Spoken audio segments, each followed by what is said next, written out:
ఈరోజు మన సెమీకండక్టర్లో case X and case జెడ్కి ఉండే డిఫరెన్సెస్ ఏంటో చూద్దాం.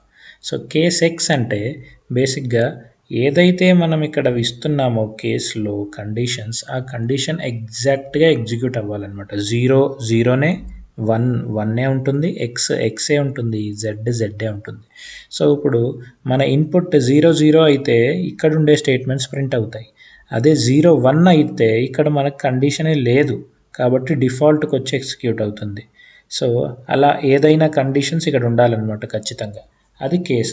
సో కేస్ ఎక్స్కి వచ్చేసరికి కేస్ ఎక్స్ ఏంటంటే మనకి 0 1 కానీ ఎక్స్ అండ్ వైని డోంట్ కేర్ లాగా తీసుకుంటుంది. సో బేసిక్గా ఎక్స్ అంటే 0 అయినా 1 అయినా ఉండొచ్చు, ఎక్స్ జెడ్ కూడా ఉండొచ్చు. ఇక్కడ కూడా జెడ్ కూడా అంతే, 0 1 ఎక్స్ జెడ్ ఏదైనా ఉన్నా తీసేసుకుంటుంది అనమాట. సో ఇప్పుడు మనం 0 అనే కండిషన్ ఇన్పుట్ ఇస్తే ఎక్కడ ఎగ్జిక్యూట్ అవుతుంది?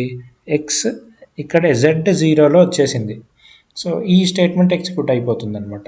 0 ఇస్తే, 1 ఇస్తే ఇది ఎగ్జిక్యూట్ అవుతుంది.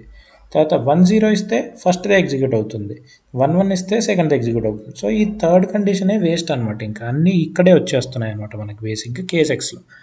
కేస్ జెడ్కి వచ్చేసరికి ఏంటంటే 0 లానే ఉంటుంది, 1 లానే ఉంటుంది, ఎక్స్ కూడా ఎక్స్ లానే ఉంటుంది, జెడ్ మాత్రమే 0 1 జెడ్ లాగా పనిచేస్తుంది అనమాట, ఎక్స్ లాగా కూడా పనిచేస్తుంది.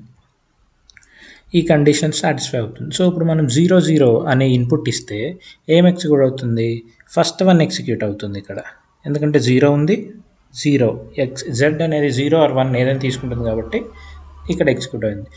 0 1 ఇస్తే అదే ఎగ్జిక్యూట్ అవుతుంది. తర్వాత 10 ఇచ్చామనుకోండి, సపోజ్ 10 ఇస్తే ఇక్కడ 1 ఎక్స్ ఉంది, కేస్ జెడ్ కాబట్టి ఇది ఎగ్జిక్యూట్ అవ్వదు, ఎందుకంటే ఎక్స్ మనకి ఎక్సే ఇక్కడ.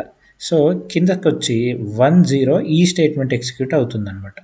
11 అనేది కూడా ఇదే స్టేట్మెంట్ ఎగ్జిక్యూట్ అవుతుంది. సో ఇది case X, case Z and కేస్కి ఉన్న డిఫరెన్సెస్. Thanks for listening.